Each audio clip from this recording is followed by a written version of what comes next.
The principle in neuroscience says that nerve cells that fire together wire together. You keep thinking the same way, making the same choices, demonstrating the same habits, creating the same experiences that stamp the same networks of neurons into the same patterns, all for the familiar feeling called you. And you do that for 10 years on end. You're going to begin to hardwire certain patterns in your brain that becomes your identity. And by the time we're 35 years old, it kind of becomes fixed, right? And psychology used to say that you can't change that, but we now know that you can. Henry David Thoreau had probably the greatest definition of success that I have ever heard. He said, if you advance confidently in the direction of your own dreams and endeavor to live the life which you have imagined, you will meet with a success unexpected in common hours. It will chase after you if you can place into your imagination what it is that you would like to attract and begin to feel it. That which you feel yourself to be, you are. And you are given that which you are.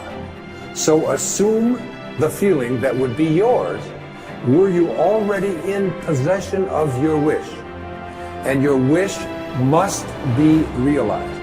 So live in the feeling of being the one you want to be, and that you shall be. Inspire yourself into the right direction.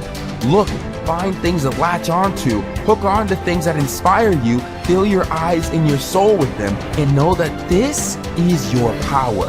This is the advantage you have over everyone else.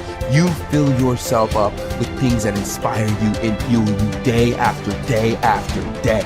See, if you're playing it safe, you're not going to win.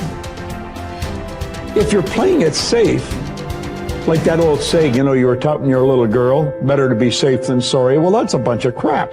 It's not better to be safe than sorry. It's by trying things that you figure out how far you can go. You got to get outside the box. Like it's reported, Edison tried 3,000 ways before he built the incandescent light. He said he didn't fail 3,000 times. He said there was 3,000 different steps to building a light bulb. Well, there's different steps to get to where you're going. And I really do treat winning and losing exactly the same. I do not let it upset me. So as you begin to look at this decade and affirming that this is your decade, as you set goals that will make you stretch, that will bring out the best in you, as you begin to remove the negative, toxic people from your life, as you decide to take some chances in life, and that's one of the things that's very important. Viscard said, if you're not willing to risk, you cannot grow. And if you cannot grow, you cannot become your best. And if you cannot become your best, you cannot be happy. You can't be happy. And what else is there?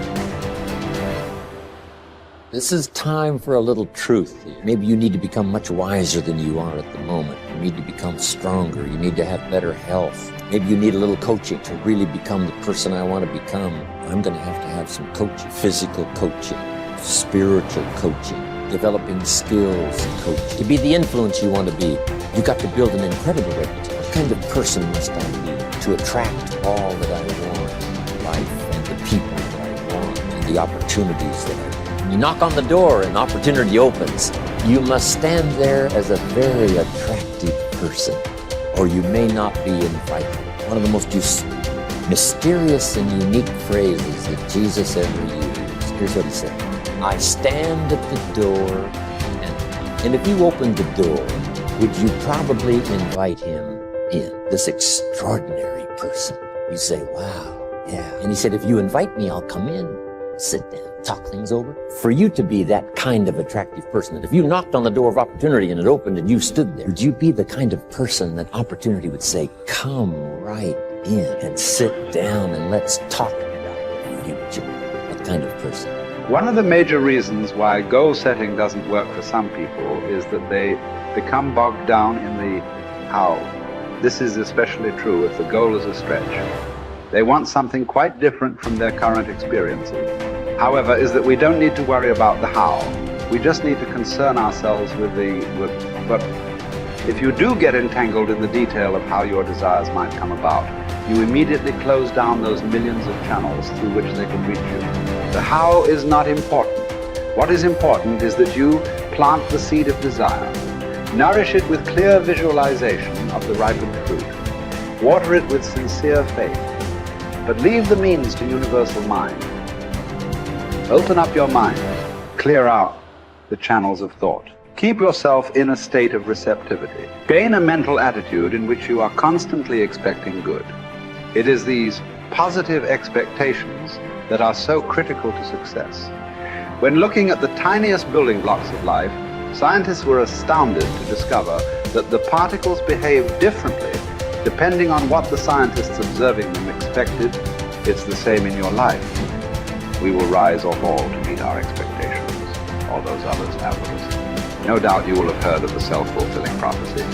But do you know who first coined the term? It was a sociologist called Robert K. Merton.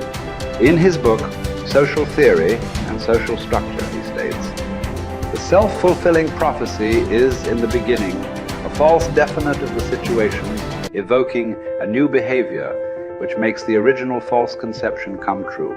This specious validity of the self-fulfilling prophecy perpetuates a reign of error. For the prophet will cite the actual course of events as proof that he was right from the very beginning. In other words, if you make up your mind about something, then you immediately influence your behavior and ultimately your results. Whether your assumption is true or not is irrelevant, because the belief that it is will alter your behavior to bring about a reign of error that vindicates your initial assumption. So, forget about the how. Collier reminds us, your part is to impress upon mind your need, your earnest desire, your boundless belief in the resources, and the willingness of universal mind to help you. In other words, expect the best and it will do the rest. So you have to constantly pour energy into your own life to make sure that you're making progress to your goals if you're going to eventually achieve success. And the only way that you're going to be able to do that is to have a growth mindset. Now, really simply, a growth mindset is that you believe that your talent and intelligence are not fixed traits, that you can get better at something as you put time and energy into getting better at that thing. It's what I call the only belief that matters. The only belief that matters is that by applying time and energy into something, you will actually get better at it. Now, once you believe that, everything in your life downstream of that gets better, because now you know, oh, I messed up at this thing, I suck at that thing, the world is trying to stop me from doing that thing, the world is effective at stopping me from doing that thing. A word, all I need to do is go and get better and I can outperform people. As Kobe Bryant said, and this has become my favorite quote in the world, boos don't block dunks. Now, what did he mean by that? He meant that no matter what, you can get so good that people can't stop you. People were paid millions of dollars to stop Kobe Bryant from scoring points, and yet he scored 81 points in a single game just by getting better than other people. Getting better than other people requires you to have a growth mindset. That's the growth part. You're going to get better so that when you fail, and you will fail over and over and over and over and over and over and over again, and it's going to be embarrassing and it's going to hurt and all that, but when you fail, if you believe, oh, failing means that I'm a failure because my talent and intelligence are fixed traits, there's nothing I can do to get better, you will stop. Why wouldn't you? It's the only thing that makes sense. But if, on the other hand, you believe that, oh, I can get better at this. I'm not good enough yet, but I can get good enough by applying time and energy into getting better. So now you'll apply that time and energy because you believe that it will yield the outcome that you want. And that is why it is so critical to get your mind right so that you can run that loop of the physics of progress.